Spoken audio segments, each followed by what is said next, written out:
반갑습니다. 오늘이 제 3강 세 번째 시간인데 일단 지금 이렇게 앉아서 부처님 말씀을 이렇게 듣겠다라고 하는 것은 그 어떤 기도보다도 그렇고 또 여러분들 그 마음 내신 그 마음이 그래서 부처님이 아마 여러분들께 선제라 착하고 착하다 이르시지 않을까 싶습니다. 아무튼 어려운 점도 없잖아 있겠지만 여러분들이 발심하는 그 마음을 잘 유지해 가시기 바랍니다. 네, 오늘은 이제 우리 불교는 시작과 끝이 뭐냐면 중도예요. 중도 사상. 이것만 이제 여러분들이 잘 이해를 하시면 우리가 팔만대장경이 있다고 그러지만 그 내용도 다 따지고 보면 중도예요. 그래서 이제 부처님께서 오랜 그 고행을 통해서 그 6년이라고 하는 시간 동안 진짜 그 아무나 흉내낼 수 없는 그 생사를 거의 그 목숨을 바쳐놓고 할 정도의 그 수행을 그렇게 하셨는데 결국은 몸만 괴롭게 하더라는 거예요. 몸만. 그래서 이제 이렇게 해서는 되지 않을 것 같다. 그래서 그 바로 밑에 강가에 가셔가지고 목욕을 깨끗이 하신 다음에 그 한 여인의 수자타 여인의 그 우유죽을 드시고 기운을 차리게 됩니다. 그리고는 이제 부다가야 그 숲으로 들어가셔가지고 큰 보리수 나무에 이제 앉으신 다음에 맹세를 합니다. 완전한 깨달음, 그냥 깨달음이 아니라 완전한 깨달음을 내가 얻을 때까지 절대로 이 자리를 벗어나지 않겠다. 그렇게 이제 그 맹세를 하시고 이제 깊은 이제 명상에 들어가게 됩니다. 근데 우리가 그 명상에 들어가게 되면 온갖 그 부처님이 수화항마상 할 때 수많은 마구니들이 이렇게 일어나듯이 이건 이제 마음에서 일어나는 그런 갈등이라든지 온갖 애욕이라든지 온갖 고뇌, 망념 그리고 또 수행을 하고 또 정반함을 이렇게 두고 나왔잖아요. 또 자기 그 부인과 아들을 두고 나오셨기 때문에 그 수행하는 과정에서도 아마 그런 것들이 계속 일렁거리지 않았을까 싶어요. 근데 그 망념이라는 걸 생각을 했어요. 모든 것들은 애욕이니 뭐니 괴롭다라고 느껴진 거는 하나의 망념의 실체가 없는 거. 우리 생각 속에서 떠오르는 것들. 그리고 이제 앞으로 여러분들이 괴로움이라고 늘 이야기하잖아요. 인생이 괴롭다, 힘들다, 고통스럽다 등등 여러 가지들을 이야기하는데 과연 이게 정말 어떤 것이 실제로 고통스럽고 괴로운 것인지를 이제 이 시간부터 명확하게 아셔야 돼요. 그리고 이제 우리가 행복이라고 하는 것들, 우리 종교의 목적이 여러분들의 목표가 뭐예요? 행복을 추구하는 거잖아요, 그죠? 그러면 여러분들이 추구하는 그 행복과 그 부처님이 말씀하시는 완전한 행복의 그 차이는 과연 무엇이 있는 것인지, 이게 이제 여러분들하고 어떤 나중에 크게 차이가 나는 것은 이렇게 이제 공부해 가시다 보면 실체를 알게 돼요. 실체. 내가 무엇을 위해서 이렇게 지금 하고 있는 거에 대한 허상을 쫓고 있는 것인지 아니면 내가 구하고자 하는 것들이 정말 어떤 목표에서 내가 행복을 누리고 있는 것인지를 그걸 명확하게 아셔야만 우리가 이 공부하는데 큰 힘이 되지 않나. 그렇게 이제 명상을 계속 해 가다 보니까 그 망념이라고 하는 것은 험한 것이더라. 험한 거. 그렇게 점점 고요해지고 밝아지면서 어느 날 그 12월 8일 새벽 그 별을 보시고 확실한 깨달음을 이루게 돼요. 그때부터 이제 그 실달타라고 하는 것은 내려놓고 붓다가 되는 겁니다. 깨달은 자, 각자. 그 깨달음을 통해서 이제 분명한 이제 부처님이 되는 겁니다. 그래서 그 생로병사라고 하는 것을 영원히 이제 벗어났다. 그래서 우리가 그거를 무상 정등각이라고 해요. 위없는, 무상이라면 위없는. 그 다음에 그 무상 정등각이라는 발을 정자를 쓰는데 하나도 흐트러짐 없이 오른쪽이 치우침 없이 이건 불교를 믿으나 믿지 않는 사람이든 간에 상관없이 진정한 깨달음이다. 그래서 완전한 깨달음이라고 해요. 이걸 그냥 일시적인 그런 깨달음이 아니고 완전한 깨달음. 그러니까 부처님이 여러 스승을 찾아서 수행을 하셨지만 거기에서도 삼매를 이루고 선정이 될 수 있지만 그건 완전한 그 선정이 아니라고 그랬죠, 그죠? 선정이 들었을 때는 괴로움이 없는데 막상 그 선정에서 깨어나고 나면은 또 다시 범민이 생긴다는 거예요. 응? 그래서 딱 깨닫고 보니까 부처님은 뭐라고 말씀하시냐면 참으로 기이하다, 기이하다는 거예요. 응? 그러니까 일체 중생이 일체 열애와 같은 모든 성품을 다 지녔다는 거예요. 깨닫고 보니까.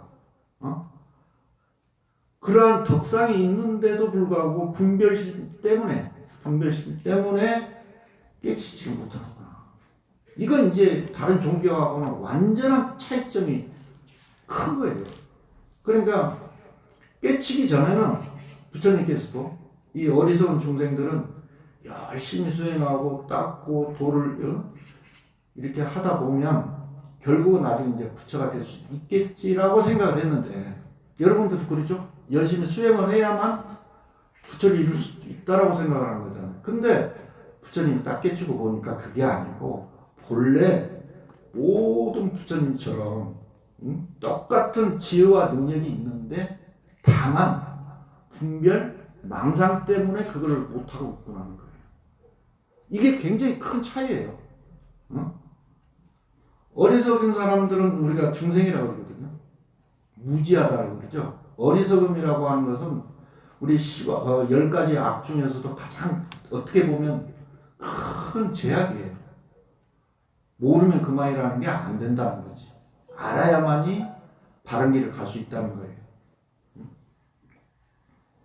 그래서 나중에 이 부처님께서 이 깨달음이라고 하는 것은 이 지구상의 인류의 큰 가르침이라는 겁니다.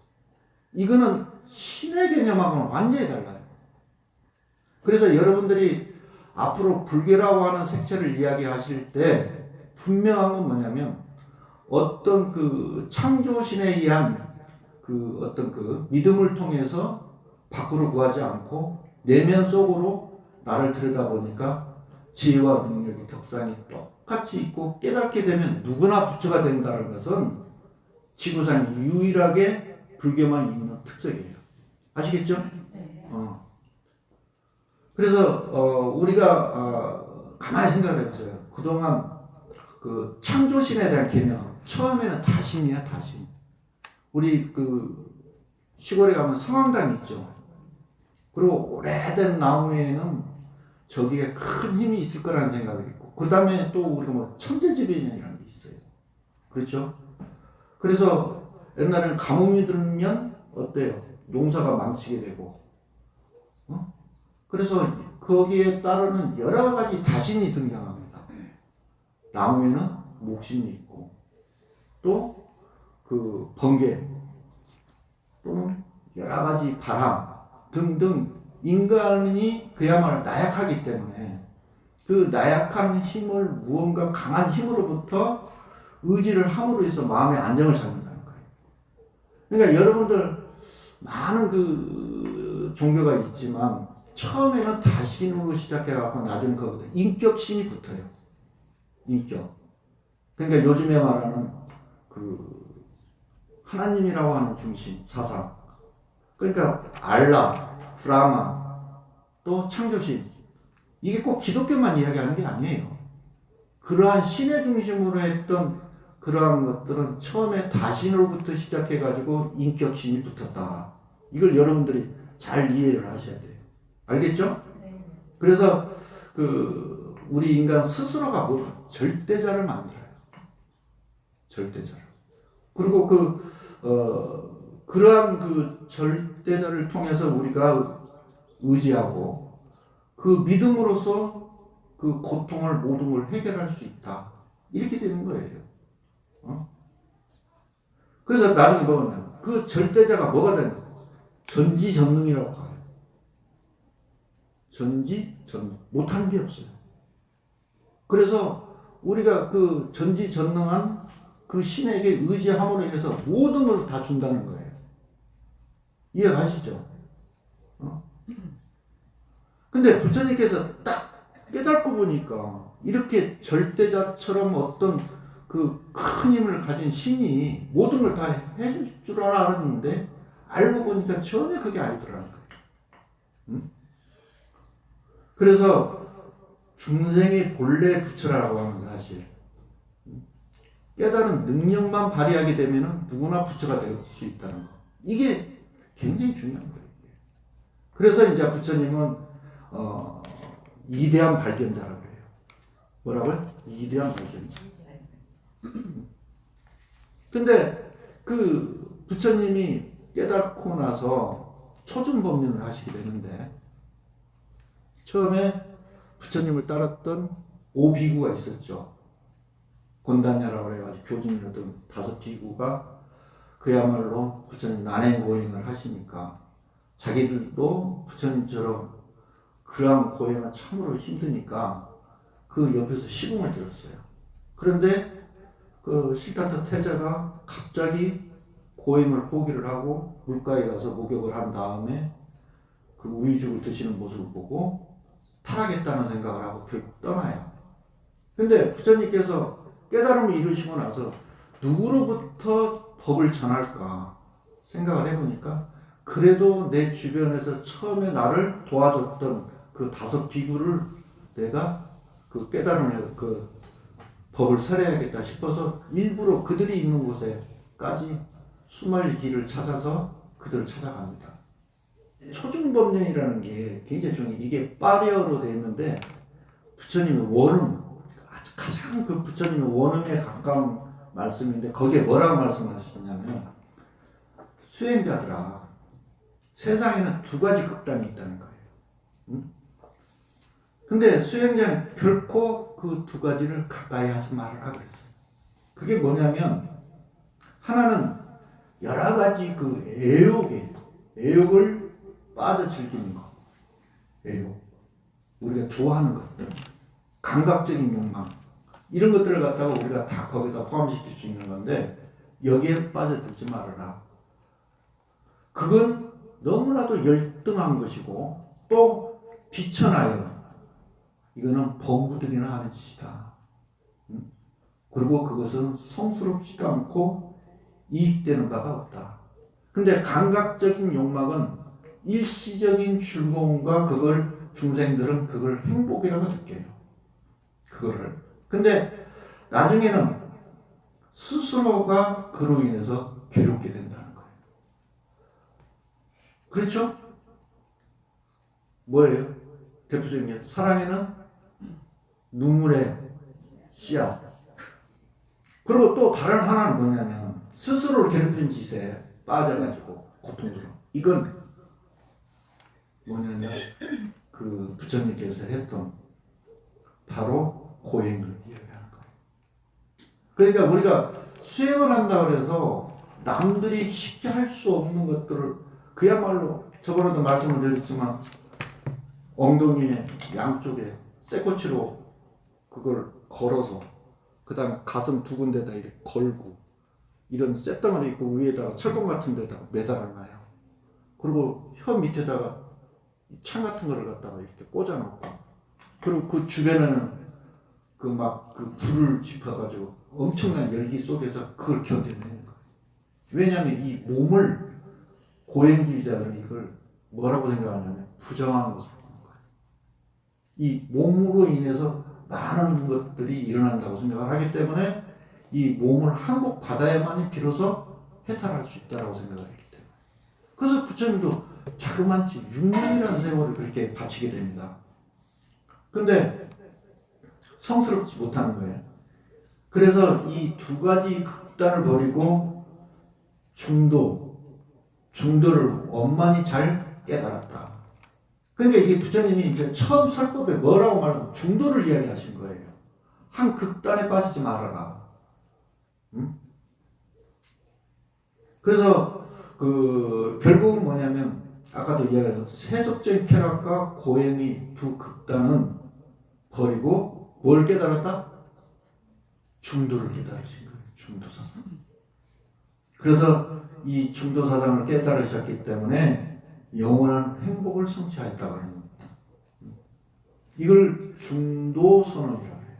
중도선언. 그러니까 해인사에 있는 8만 대장경은 사실은 중도에 대한 설명이에요. 반야신경의 온 조경, 이것도 비춰본다라는 게 중도의 입장에서 조견한다는 의미예요. 오온이라고 하는 우리 몸뚱아리가 결국은 없는 거기 때문에 제법은 무아라고 하는 나중에 사성제의 그 내용들이 이제 나오게 됩니다. 그래서 이걸 뭐라 그러냐면 그 길을 중도에 대한 것을 열어본 걸 뭐라 그래요? 이걸 불교라고 해요. 알겠죠? 이걸 불교라고 해요. 다른 게 불교가 아니고. 그래서 불교의 목적은 생로병사의 괴로움에서 벗어나서 영원한 행복을 추구하는 건데, 이걸 이제 여러분들이 이제 뭐냐면, 그러면 괴로움이라고 하는 거. 그죠? 괴로움. 또 행복이라는 개념. 그러니까 괴로움은 괴로움으로 바로 알아야 되고, 행복이 정말 무엇이 행복인가를 알아야 되는데, 세속적인 일반 중생들은 괴로움에 대한 개념이, 행복이라는 개념이, 견해가 완전히 다르다는 거예요. 이게 큰 차이예요. 그러니까 이제 여러분들 이제 스님이 이제 이야기를 하겠지만, 결국 뭐냐면 여러분들이 얻고자 하는 내 마음에서 이러한 것들이 있음으로 인해서 나는 정말 행복하겠다 라고 생각했던 것들이 정말 행복한 것인지, 이걸 명확하게 이제 알아야만 여러분들이 이제 공부하고자 하는, 그리고 안호한 영원한 행복이 무엇인지를 알아갈 수 있다는 거예요. 근데 이제 수타니파타에서 뭐라고 말씀하셨냐면, 양극단에 집착하지 않고 또 중도라고 그러니까 중간이라고 생각을 해요. 그죠? 여러분들도? 중도라는 게? 유교, 중용이라든지 이러한 것처럼 마치 가운데, 치우치지 않는 것에 한 가운데 있다고 생각하는데, 이거는 뭐냐면 중도는 중간에도 집착하지 않는다는 거예요. 말이 어렵죠? 응? 그러니까 양극단도 아니지만 가운데도 아니면서 양극단과 가운데 다 이걸 아우른다는 뜻이에요. 색지식, 공지시작 하듯이. 그러니까 여러분들이 어떤 아까도 말씀, 불교라고 하는 것은 절대자의 어떤 신을 은총에 의한 구원이 아니라, 또 유교처럼 사서상경을 이렇게 지식을 쌓고 그거를 행동을 하는 그런 개념적인 게 아니라는 거예요. 그러니까 결국 깨달음을 알아야 되는데, 그 깨달음이 뭐냐? 중도라는 거예요. 그러니까 이제 첫 번째 여러분들이 이제 제대로 아셔야 되는 게, 늘 내 마음이 괴롭다라는데 구체적으로 어떤 게 괴로운가? 근데 불교는 괴로움을 소멸하는 것이 불교예요. 알겠죠? 소멸을 하기 위한 가르침이라고 이야기하면 돼요. 그냥. 그리고 그 소멸한 상태에서 이제 행복을 이제 이해를 해야 되는데, 여러분들이 저나 가만히 보니까 괴로움을 바로 알고 행복을 바로 안다면 되는데, 이걸 우리가 착각을 하고 있다는 거예요. 큰 착각. 부처님이 깨닫고 나서 살펴보니까 그렇게 보이더라는 거예요. 그래서 행복과 괴로움을 잘못 알기 때문에 그 괴로움에서 벗어나지를 못한다. 이걸 이제 바로 잡아야 되는 거예요. 그러면 우리가 그 괴로움과 행복의 이거는 어디서 나오는 거예요? 경험에서 나오는 것들이잖아요. 그죠? 응? 근데 이걸 뭐라 그러냐? 경험하는 걸 갖다가 색수상 행식할 때 느끼는 거. 고통도 내가 느끼기 때문에 아픈 거 아니에요? 그러죠? 이걸 갖다가 불교에서 수라 그러는데 다른 말로 뭐 외다나 뭐 이렇게 말을 하기도 하지만은 이 뜻이 뭐냐면 수는 느낀다는 의미지만 안다는 뜻이에요. 내가 지금 괴롭기 때문에 그 괴로움을 지금 너무 힘들고 안다. 이해 가시죠? 네. 응? 근데 단순히 아는 게 아니야, 이게. 괴로움이라는 게. 몸으로 안다는 거예요. 수는. 이게 접촉하는 거, 느껴지는 걸로. 몸으로. 응? 그래서 이 수라는 의미는 몸을 통해서, 몸으로 경험해서 생생히 안다. 그게 뭐죠? 무슨 애정이라는 것도 그렇죠. 응? 분노, 애착하는 거, 공포, 슬픔 이런 감정 다양한 그런 의미로서 느끼는 것을 수라고 해요. 그걸 우리 불교에서는 이걸 다른 말로 삼독이라고 그러는데 탐진치 삼독. 탐진치 삼독. 치는 뭐예요? 속이는 거예요. 치는 어리석은 거고. 그래서 이제 이 괴로움 느낌. 그래서 사성제 중에 첫 번째가 우리가 사성제 고진열도 그런데 고성제가 나옵니다. 그러니까 고통스러운 느낌이 됐든 행복한 느낌이 됐든 간에 또 거기에 이제 또 하나가 뭐냐면 고와 행복은 다른 말로 낙이라고 할 수도 있어요. 즐거울락. 근데 이제 그 중간쯤 되는 게 뭐가 있냐면 평온한 그냥 이걸 사라 그래요. 던지서 자를 쓰는데 이 괴로움이라고 하는 것은 결국 뭐냐면 뭐라고 설명은 마치 수레가 바퀴가 돌아가는데 수레의 중심축이 잘못 끼어져 가지고 수레가 돌아갈 때마다 이렇게 뭔가 이렇게 편안하지 않고 울퉁불퉁 막 이렇게 불편한 거예요. 수레가 가면서. 그러니까 불만족스러운 거예요. 내가 요즘 좋은 차를 타면 어때요? 승차감이 좋죠? 그래 안 그래요? 근데 경운기 트럭을 탔다고 생각을 해봐. 그러면 그 편안함이 없기 때문에 안온함이 없기 때문에 아주 불만족스럽고 더 심하면 이제 비포장을 가다 보면 몸이 괴로울 수도 있고 그런 의미인데 반면에 이제 행복은 낙이라고 그랬잖아요. 이 낙은 다른 게 아니라 그 수레가 잘못 축에 끼워졌던 것들이 바르게 끼워져 가지고 수레가 굴러갈 때 아주 편하게 타 있는 사람이 크게 불편함을 느끼지 못하고 편안함을 느끼는 것 같다가 낙이라고 해요. 비유를 하자면 그렇게 이야기를 하는 거예요. 그래서 나중에는 이제 뭐냐면 불고불락 괴로움도 아니고 행복도 아니고 그 어느 한쪽에 치우침이 없는 중립적인 입장 이걸 갖다가 평온한 느낌으로 이해를 한 거예요. 그러니까 여러분들이 불만족스럽다고 느끼는 것은 뭐예요? 괴로운 느낌. 불만이 많잖아요. 그죠? 그리고 즐겁고 만족스럽다라고 느꼈을 때는 이건 행복한 것이고 그리고 불만족스럽지도 않고 또 만족스럽지도 않게 느끼는 걸 갖다가 다른 말로 평온한 느낌이라고 해요. 그러니까 평온한 느낌도 결국 행복 쪽에 가까이 가 있는 거예요.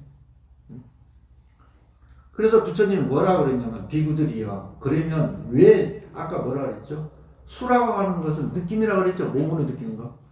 느낌이라고 부르는 거. 느낀다고 해서 느낌이라고 한다는 거예요. 내가 느끼기 때문에. 무엇을 느끼는가? 그러면 즐거움도 느끼고 괴로움도 느끼고 괴롭지도 즐겁지도 않는 것을 느낀다. 그러니까 아까 처음에 수라고 하는 것은 느낀다는 의미라고 그랬죠? 응? 이렇게 이제 부처님이 말씀을 하십니다. 근데 그 괴로운 느낌이 일어나면 어때요, 여러분들은? 응? 괴롭다라고 생각을 하고, 그렇죠? 행복한 느낌이 일어나면은 나는 행복하다 그래. 근데 아까도 말씀드렸지만 평온하지도 않고 괴롭지도 않고 행복하지도 않은 이런 느낌을 부처님께서는 그나마 뭐라 말씀하셨냐면은 이것은 부탁해서 고요하고 뛰어난 즐거움이라고 말씀을 하시고 부정적으로 말씀하시지는 않았어요. 근데 이제 아까 뭐라 했어요? 괴로움은 여러분들이 이제 똑바로 해야 될 건 괴로움인지를 분명히 알아야 된다는 사실이에요. 괴로움인데도 불구하고 그걸 갖다가 행복이라고 착각하는 경우가 많다니까요. 예를 들어서 내가 이성적으로 누굴 좋아해요. 누굴 좋아하는데 그 이성적으로 좋아하는 그 느낌이 계속하는 건 아니잖아요. 예를 들어 나 혼자 있었을 때는 그런 누구 상대가 있음으로 해서 괴롭다는 생각을 해본 적도 없고, 근데 반면에 괴롭다는 생각보다는 처음에는 자꾸 호기심이 생기고 좋다는 느낌과 그 사람의 피부가 나하고 이렇게 대졌을 때 아주 행복감을 느끼는 그런 것들이 어떤 나중에 그 대상에 대해서 나중에 불만족스럽고 자꾸 그런 것들이 느껴지면 어떻게 돼요? 이걸 괴로움으로 이제 다가서는 거예요. 그러죠? 응? 그래서 이제 괴로움 느낌이 괴롭다고 느껴야 되는데 이 세속의 견해에서는 그걸 육체적인 괴로움과 정신적인 괴로움으로 나눠요. 근데 그 육체적인 고통과 정신 고통이 있는데 육체적인 고통은 늙음이라는 거. 늙음이라는 거.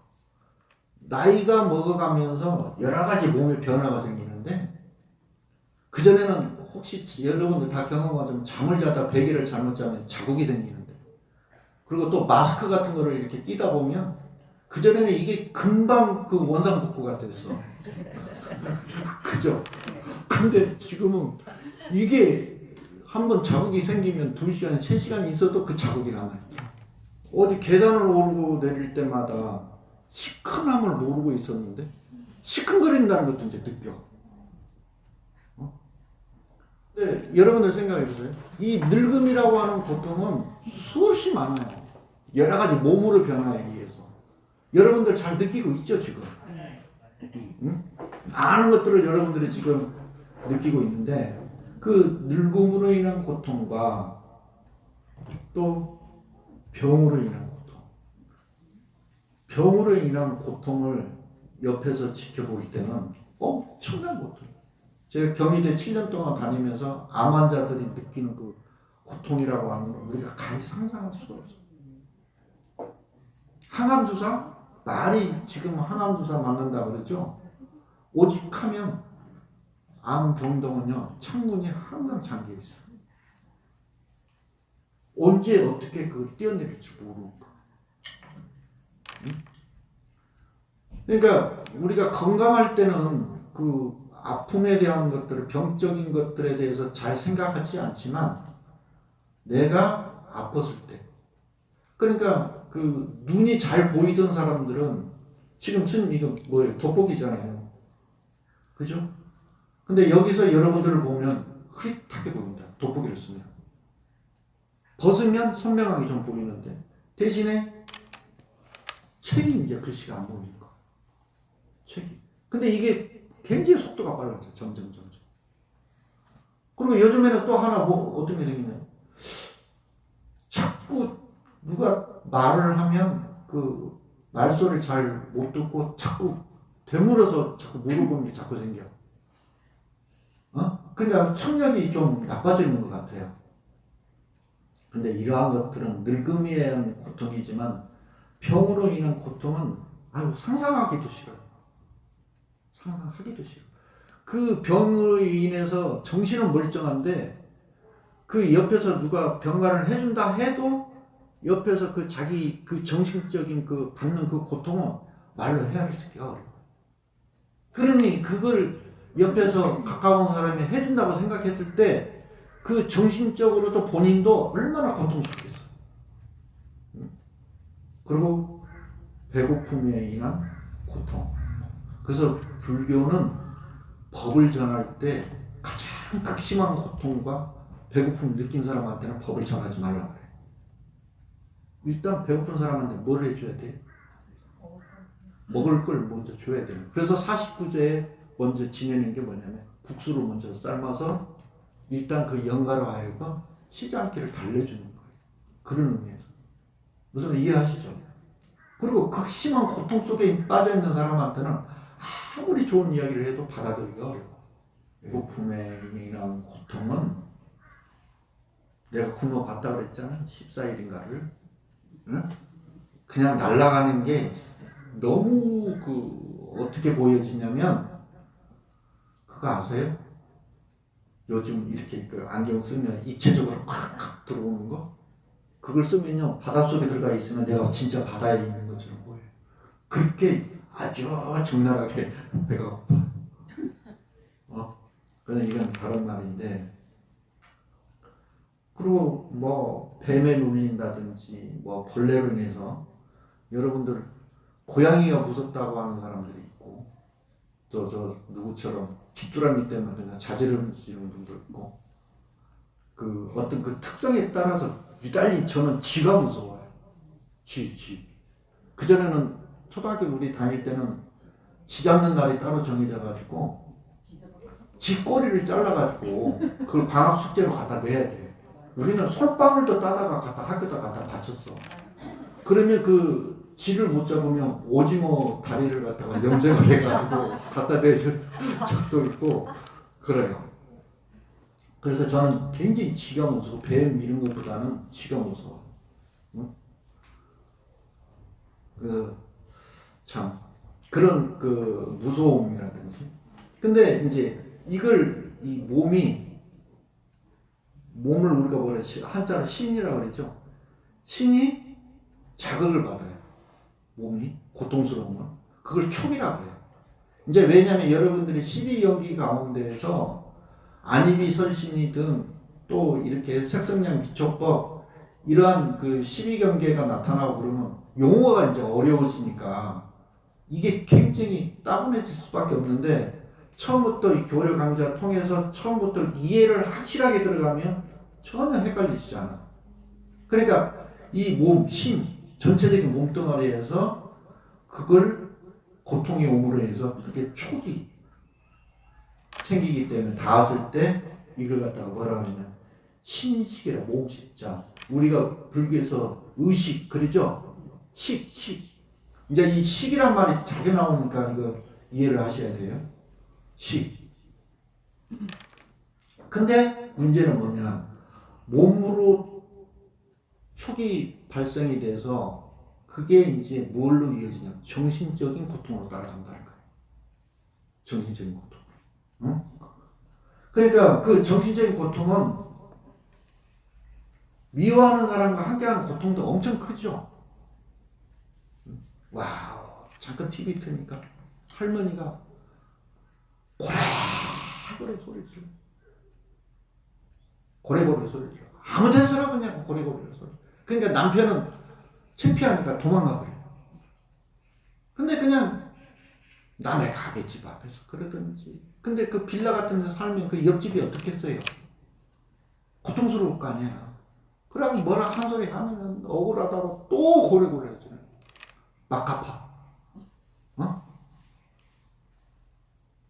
근데 우울증을 겪고 난 다음에 그 사람이 그렇게 됐다는 거예요. 옛날에는 전혀 여성스럽고 말 한마디도 공손히 하던 사람이 어느 날 뭔가 이렇게 우울증을 겪고 스트레스를 받으면서 그러한 증세가 나타났다는 거예요.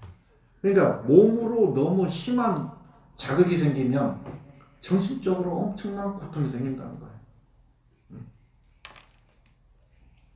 그리고 얻고자 했던 것들이 마음대로 안 되는 거예요. 이게 굉장히 큰 고통이에요. 그렇죠? 부모가 내 자식이 부모 생각하는 대로 따라줬으면 좋겠는데 이게 마음대로 안 돼. 분노, 그리고 스트레스, 우울증, 불안, 초조, 절망, 공포, 불안, 이러한 것들이 전부 다 원하지 않는 대상과 관계에 있어서 자꾸 싫어하는 마음들이 일어나게 되면은 여기서 생기는 그 고통은 의식으로 넘어가게 된다는 거. 의식을 통해서 이제 경험을 하는데 결국 여러분들이 많은 그 몸으로 오는 고통이 나중에 뭘로 따라간다? 정신적 고통으로 따라간다. 그래서 그 육체적인 고통은 항상 정신적인 고통이 같이 가기 때문에 나중에는 이제 이로 인해서 많은 일들이 일어납니다. 그러니까 제가 보니까 저도 월요일날 또 치과를 가야 되는데 이 치과 가기 전에 며칠 전부터 이제 또 스트레스가 와. 내일 가야 되거든요. 근데 몸을 직접 치료받는 게 문제가 아니라 그 가서 그렇게 해야 된다. 정신적으로는 고통이 나는 더 크다고. 여러분들 우리가 종합검사 받는 거는 아무렇지 않잖아요. 저는 처음에 내시경 할 때도 그냥 수면 내시경 그런 거 안 하고 그냥 생으로 다 했어. 꽥꽥거리면서. 그런데 그건 다 할 수가 있는데 마지막에 이제 결과 보러 갈 때가 늘 그렇죠. 이건 뭐예요? 결과 보러 가는 그 자체가 괴롭다라고 하는 이건 정신적인 고통이잖아요. 근데 이 육체적인 고통, 이 몸을 갖고 있는 모든 일어나는 이 괴로움은 다 이게 변제될 수가 없어요. 완전히 피할 수가 없다. 그래서 예를 들면 부처님조차도 그 생전에 중기로 인해서 굉장히 고통을 많이 받았어요. 근데 이게 그 몸을 갖고 있는 사람은 육체적인 고통은 부처님도 다 받아. 부처님이 또 한참 설사를 하셔. 설사로 인한 고통도 있었고 부처님이 마지막으로 공양을 드셨다는 것이 뭐냐면 지금으로 말하면 그게 돼지고기였던 거예요. 그게 식중독이었대. 식중독. 마지막 공양이 그거예요. 근데 거기에서 독보수로 나오잖아요. 경전에. 그죠? 독보수로 나오지만 그러니까 이제 자꾸 근력이 떨어진 상태에서 자꾸 설사를 하게 되고 이제 이러다 보니까 이제 그렇게 되는 거죠. 그렇지만 이 육체적인 고통과 정신적인 고통의 차이점이 있다는 거예요. 몸이 있는 모든 존재는 피할 수는 없지만 몸의 고통은, 정신적인 고통은 내가 하기에 따라 수행을 통해서 예를 들어서 성냄을 버린다든지 분노라든지 나의 마음을 조절이 가능하면 정신적인 고통은 받지 않는다는 거예요. 이게 큰 차이야. 육체적인 고통은 어쩔 수 없는 거고. 그러니까 무슨 도인은 쉽게 말하면 밥도 안 먹는 것처럼 어떤 훌륭한 스님이 계셔. 이 동네에도 원갑사 스님도 아우를 돌아가셨어요. 그때 선방에만 계셨던 스님이에요. 수행을 오래 하셨고 수자로서 부끄럽지 않게 평생을 그렇게 사셨는데 결국은 이 암이 걸리니까 아무것도 못하죠. 절을 한번 지어보겠다고 이 스님은 하루 한 끼를 맨날 국수만 잡섰어. 무슨 말. 근데 이제 아프시니까 저 그 원각사 저쪽 자리에 우리 응선사 이 건물 지어주는 의자에 나오셔가고 야 응선사 드디어 2층 올라간다 하면서 그렇게 좋아를 하셨거든. 응? 그러니까 공부를 많이 했다 해도 그걸 어떻게 할 수? 그러니까 무슨 뭐 스님이 암이 걸리고 예를 들어 지금 교황이 예를 들어서 무슨 암이 걸렸다고 그러면 여러분들은 좀 의아할 수도 있겠지만 다 걸릴 수 있는 거예요. 알겠죠? 하지만 정식적인 거는 전혀 고통이 없다. 사실이 이게 차이다. 수행을 하고 안 하고 차이. 왜냐면 미움도 어려워. 우리가 그 노래 있잖아요. 나홍선사. 창공은 날 보고 말없이 살라하고 분별심 없이 좋고 나쁘고에 대한 어떤 대상에 대해서 판단하지 않게 되면 그 어떤 스트레스를 오더라도 그걸 전혀 거기에 휘둘리지 않기 때문에 정신적인 면에서는 안오함을 느낄 수 있는 거. 그래서 훨씬 적게 받는다. 그러니까 여러분들도 아무리 내가 관세음보살 열심히 부른다 하더라도 몸은 아파요 안 아파요? 빨리 말해봐요. 아픈 게 당연한 거예요. 알겠죠? 돌을 깨쳤다고 해서 절대로 안 아픈 건 아니다. 근데 이제 그 행복한 느낌에 대해서 여러분들이 한번 생각을 해봅시다. 평온한 느낌이라고 말할 수도 있고, 이걸 아까도 그 수는 느낌이라고 그랬죠. 근데 아주 만족스럽지는 않지만 그래도 행복한 거. 그런 것도 부처님께서 뭐라 그랬냐? 고요하고 뛰어난 즐거움이라고 하셨다. 아까. 근데 이 행복한 느낌 두 가지가 있는데 감각적인 행복이 있어. 감각적으로 욕망이 충족이 됨으로 인해 가지고 행복한 느낌. 또 아까처럼 안온한 완전하지는 않지만 그래도 내가 평화로움을 느끼는 이걸 출리라고 그래요. 나갈 주자 떠날 리죠. 출리 행복이 있는데 뭐냐면은 부처님이 그가 괴로운 느낌이 닿으면 이제는 그는 감각적인 욕망의 즐거움을 누리는 쪽으로 나아가게 된다고 그랬어요. 내가 이제 괴롭잖아요. 여러 가지가 이제 괴로워지게 되면은 감각적인 욕망으로 즐거움을 찾으려고 들어요. 그거는 무슨 이유 때문에 그러는가? 비구들이요. 배우지 못한 범부들은 감각적인 욕망의 즐거움을 누리는 것 말고는 그 괴로운 느낌을 벗어날 수 있다는 다른 출구를 알지 못한다. 이제 여러분들이 이제 이 면이 굉장히 중요한 거예요. 여러분들이 행복하다라고 느끼는 게 여기 있나 없나를 생각을 해보세요.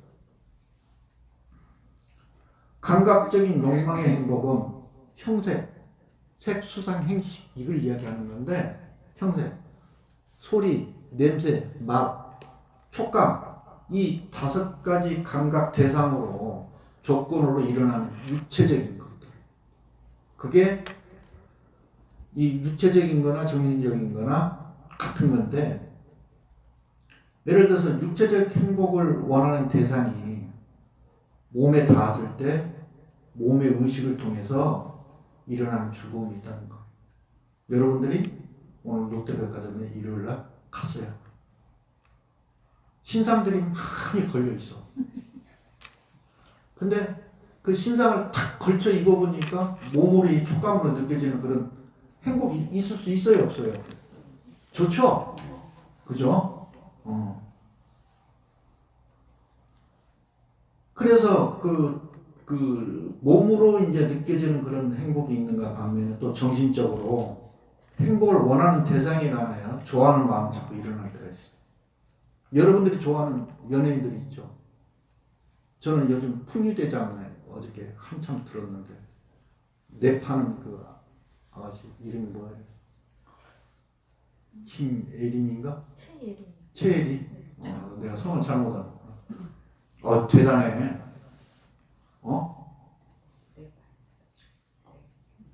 근데 여러분들이 예를 들어서 요즘 그 오징어 게임에서 나왔던 그 주인공 이름 누구예요?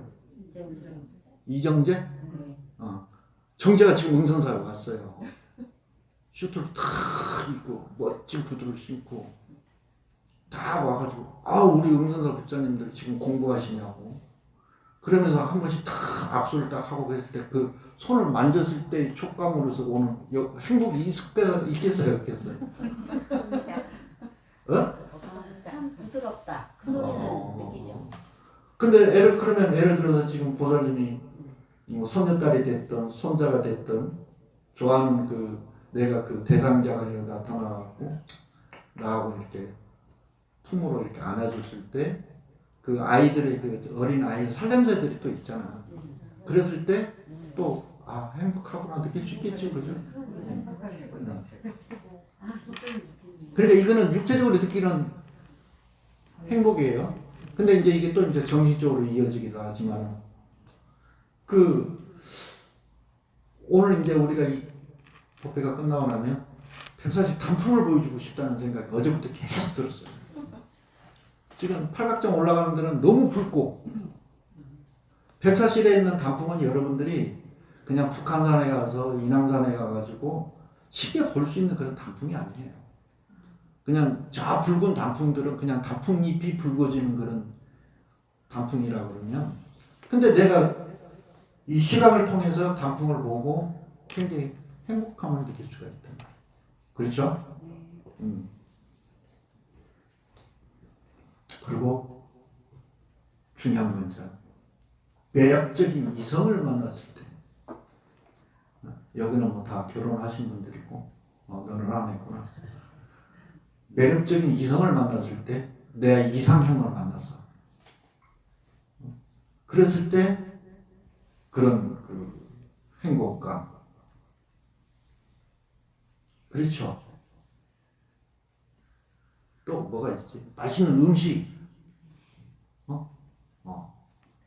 제가 전에는 우유에 관한 그런 것들은 먹지를 못했어요. 그래서 군대 가서도 무조건 우유가 나와요. 근데 저는 우유를 못 먹어. 그래서 나중에 겨우 조금씩 변화가 생긴 게 초코 우유 같은 거. 그러니 치즈를 먹겠어요? 어떻게 했어요? 치즈 같은 것도 먹지도 못하고 뭐 피자니 뭐니 이런 것들은 파스타? 이런 것도 좋아하지도 않던 것들인데 지금은 피자도 그냥 절은 피자 말고 화덕에서 구워서 얇게 나오는 거기에 치즈를 좀 넣고 이렇게 냄새부터 벌써 코에 닿는 것 같아. 거기에 맛을 느끼니까 그게 좋더라고. 뭐 고구마 피자 같은 거. 이 말은 음식에 관한 행복이 있단 말이야. 먹었을 때. 자네도 그러지? 먹는 음식에 대한 행복이 굉장히 비중을 많이 차지해요.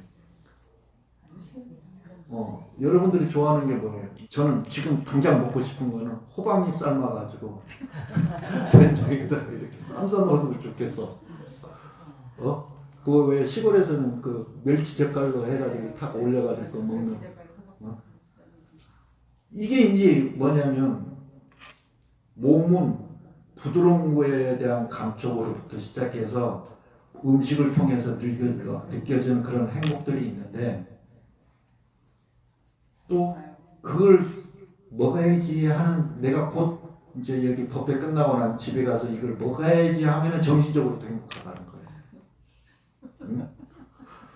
근데 이 감각적 욕망의 행복은 이 5가지 색상량 미촉법에 대한 욕망을 충족함으로써 일어나는 즐거움이에요. 알겠죠?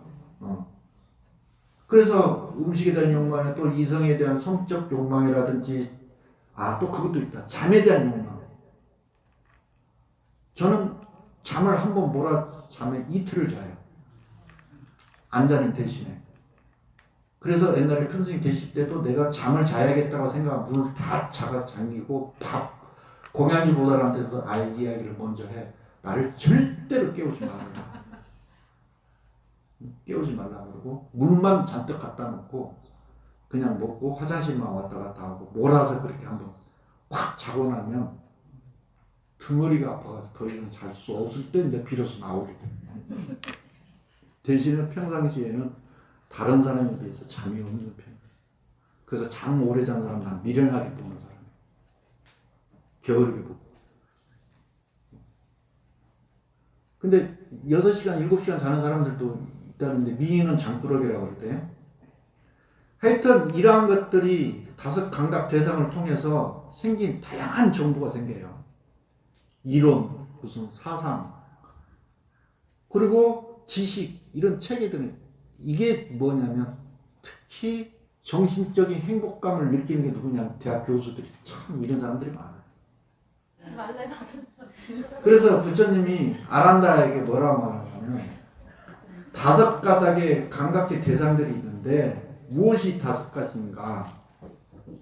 원하고 좋아하고, 원하고 좋아하고, 마음에 들고 사랑스럽고, 마음에 들고 사랑스럽고, 감각적인 그런 욕망을 짝하고 또 매혹적인 눈으로 인식되는 형색들. 여러분들 눈을 통해서 많이 느끼잖아요. 또 귀로 인식되는 소리. 색성량 미촉법 할 때 성, 코로 인식되는 냄새, 혀로 인식되는 맛들. 이게 안입이 설신이에 대한 그 우리가 눈을 통해서 거기에서 뭐가 일어나?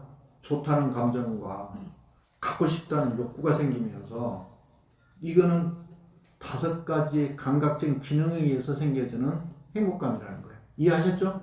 그래서 이 다섯 가닥의 감각이 대상이 되는데 이것을 다섯 가지 감각적인 욕망이라고 한다.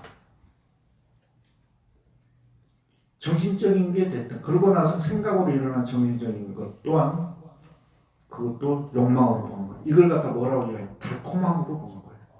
달콤함.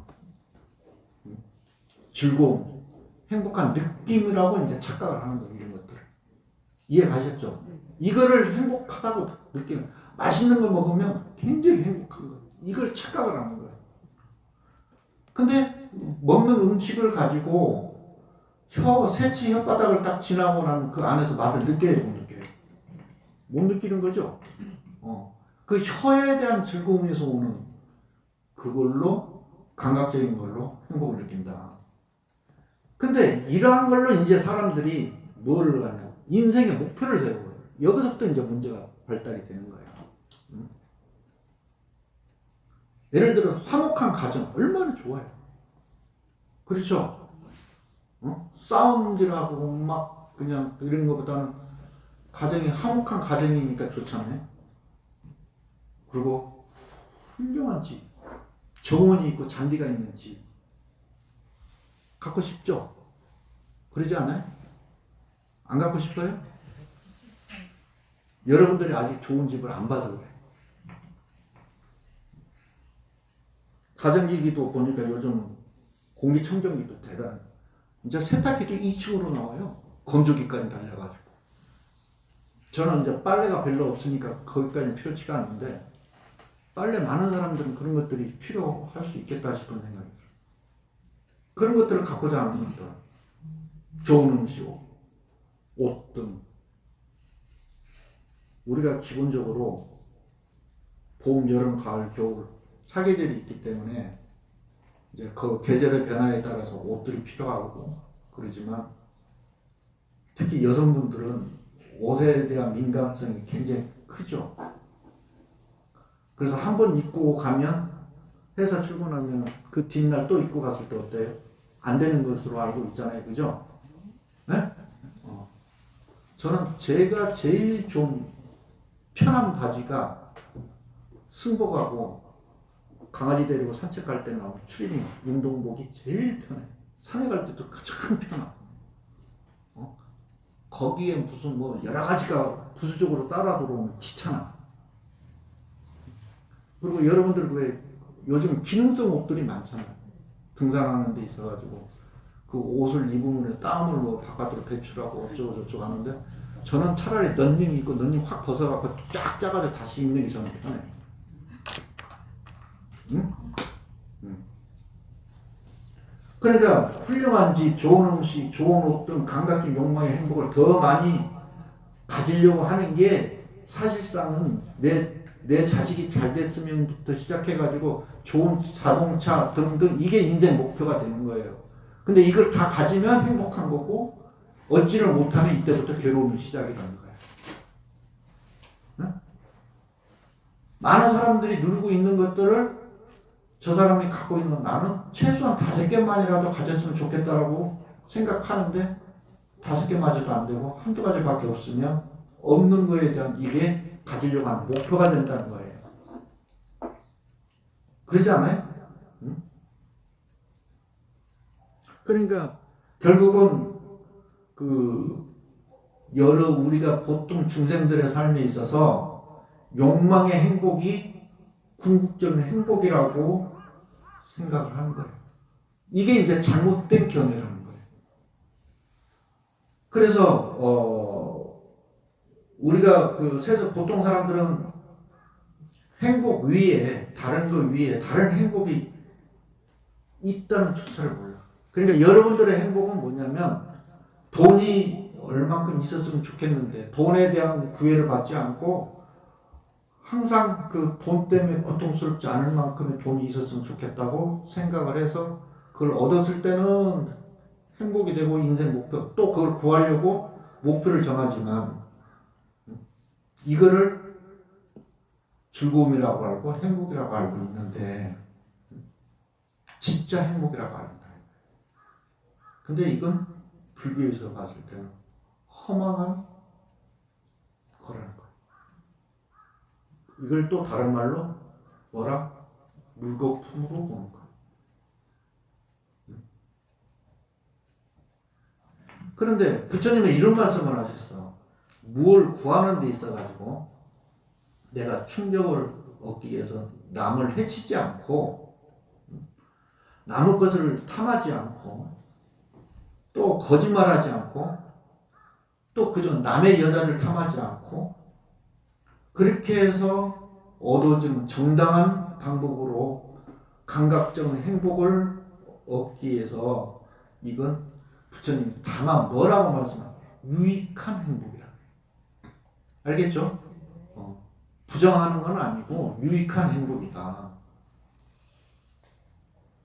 근데 만약에 이제 남을 해치고 또 남의 것을 빼앗고 거짓말하고 또 정신을 취하는 그 술, 약물 등 이런 부당한 방법으로 주저하지 않고 욕망을 충족하는 것은 이건 나쁜 거라고 보는 거예요.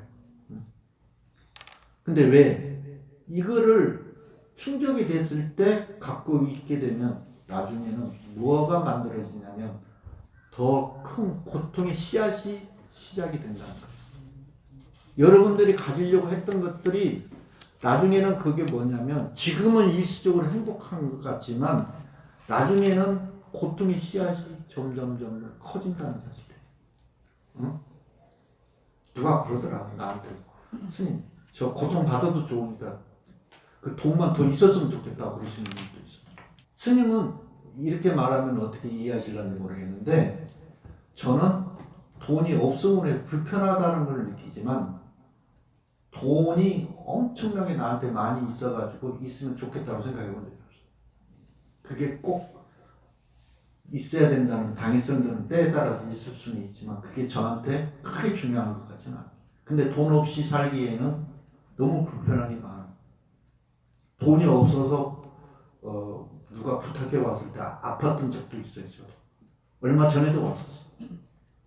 몸이 좋지 않아가지고 자기가 한 달 후에 영어 강사로 나가게 되는데 스님이 좀 그 강사로 나가기 전까지 좀 스님 도와주셨으면 어떻겠어요? 근데 거기에 뭐라고 말씀드렸느냐면 보살님 말씀을 듣고 스님이 신이 괴롭다 그랬어요. 마음이. 좀 도와드렸으면 좋겠는데 도와드릴 수 있는 입장이 못 돼서 마음이 좀 괴롭습니다라고 그렇게 그냥 솔직하게 말씀을 드렸어요. 근데 욕망에 대한 행복은 달콤하고 즐거운 그러한 것들은 나중에 뭐가 또 생기냐면 씨앗이라고 했으니까 계속 가지려고 하는 집착이 남아요. 알겠죠? 집착. 집착이라는 게 이게 치명적인 단점이에요. 여러분들이 구하고자 하는 그 행복이라는 게 집착이라는 것 때문에 단점이 생기는 거예요. 그러니까 자극적이고 달콤하고 이러한 것들은 뭐가 되느냐면 움켜쥐려고 한다. 이렇게 딱 절대로 놓으려고 하지를 않아요. 아까도 그랬어요. 내가 원하는 것을 얻지 못했을 때에 대한 괴로움. 반면에 원한 것을 얻었을 때는 혹시 잃을까봐 또 걱정. 여기에 대한 고민이 늘 생기는 거예요. 그래서 또 내가 하나를 가졌으면 만족해야 되는데 또 하나를 더 가지려고 뭐를 그때부터 또 헐떡거려요. 계속 그걸 유지하려고. 이미 얻었는데 그게 사라질까봐 두려워하고 초조해하고. 그래서 부탁해서는 이런 감각적인 행복이 지닌 그 결정, 알겠죠? 그 결정을 깨트려 보신 거예요. 그 고통에 대한 것을. 그리고 세속적인 행복이라고 느끼는 그런 결정들을 결국 이걸 깨트려 보셨기 때문에 그거는 영원한 행복이 아니다. 그렇게 보실 거예요. 그러면 아까도 서두에 여러분들이 지금 갖고 있는 내가 얻었을 때의 행복과 가지고 있던 것들을 잃지 않고 그대로 유지하려고 하는 그런 마음들이 끊임없이 일어날 텐데 이러한 것들이 과연 나한테 목표가 될 수 있느냐는 거예요. 이해가시죠? 그래서 탐닉하지 않고 여기서부터 벗어나기 위해서 노력하는 것을 수행해요. 이해하셨죠? 이걸 탐닉하지 않고 벗어나려고 하는 것을 우리가 이제 수행하고 노력하는 거예요. 그러니까 욕망의 행복과는 전혀 다른 형태, 그리고 더 고요하고 뛰어난 행복이 있다는 사실이에요. 영원한 행복은. 지금 이렇게 감각적인 행복은 일시적인 행복으로 느끼는 즐거움이라고 하는 것은 집착을 놓고 또 여러 가지 결점이 있는 것들을 벗어나가지고 더 행복하고 고요하고 뛰어난 행복, 이거를 갖다가 벗어남으로써 생기는 행복. 아까 그랬어요. 스님이 나가 출자 떠날 때 출리의 행복이라고. 출리의 행복. 벗어남의 행복. 그러니까 이제 우리가 결국은 무엇을 선택하게끔 됐느냐면 벗어남으로 생기는 행복을 추구를 해야 되는데 이게 아플싸 안타까운 일은 거의 죽음 직전에 알게 된다는 거예요. 죽음 직전. 또 어떤 사람들은 죽음 직전까지 갔는데도 불구하고 그걸 움켜쥐고 있다는 사실이에요. 그러니까 뭐와 같이 비유를 하냐면 큰 나무 속에 원숭이 사냥을 할 때 그 구멍에다가 사과를 하나 집어넣으면 원숭이는 그 처음에 그 사과를 집기 위해서 손을 집어넣어. 그거를 뺄 때는 이걸 갖다 움켜쥐기 때문에 손이 빠지지 않아가지고 밤새 그 짓을 하고 있다는 거예요. 이해가세요? 근데 손을 빼면, 놓으면 빠져서 결국은 벗어날 수 있는데 끝까지 쥐고 있는 거예요. 이거. 타조는 도망가다가 안 되겠다 싶으면 풀 속에다가 자 머리를 갖다 넣어버려요. 그럼 자기는 온 몸이 다 보여주고 있는데도 불구하고 자기는 숨었다고 생각을 해. 이게 지금 우리가 하는 짓이야. 우리가 하는지. 그래서 이제 여러분들과 저와의 이 공부를 통해서 알자고 하는 것은 뭐냐면 분석이 좀 필요해요.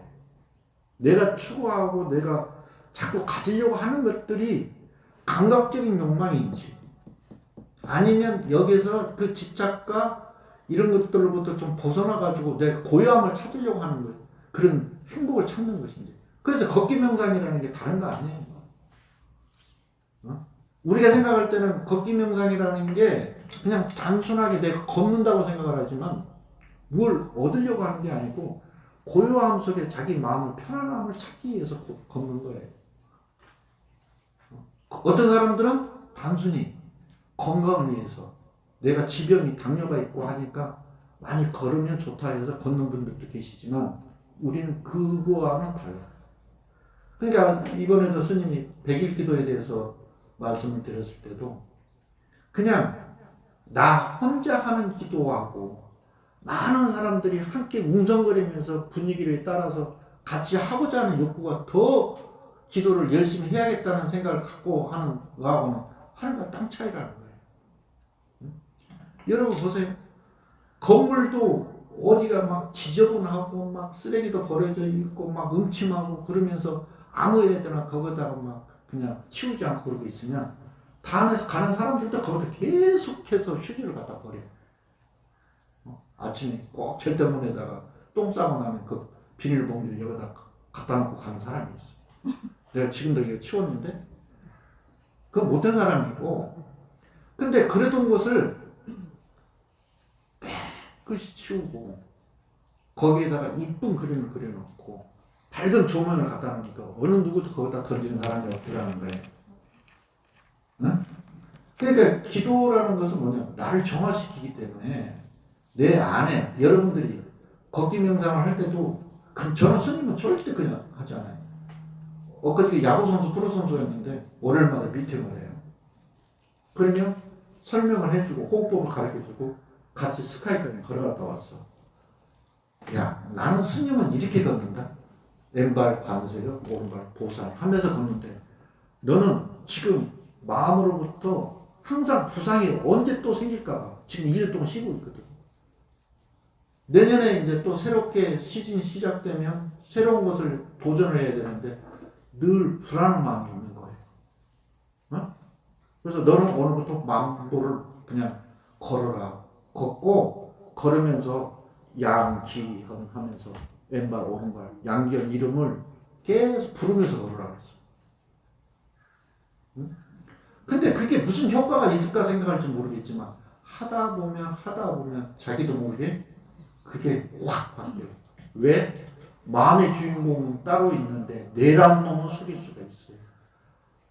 서양 의사들은 내가 인식하는 머리가 내가 모든 걸 다 한다고 생각하는데 불교는 뇌는 마음의 지배를 받는 기능이라고 생각하는 거예요. 여러분들 이거 착각하면 안 돼요. 알겠죠?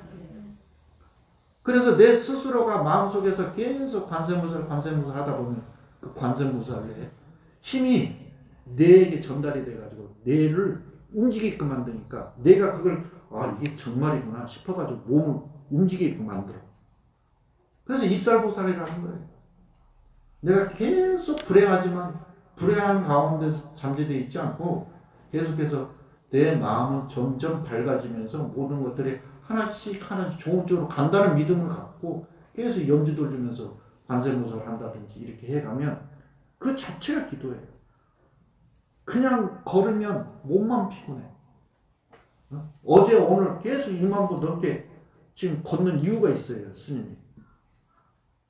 약간의 몸에 고통도 필요하지만 기도 들어가기 전에 기도 들어가고 나면 잘 못 움직이잖아요.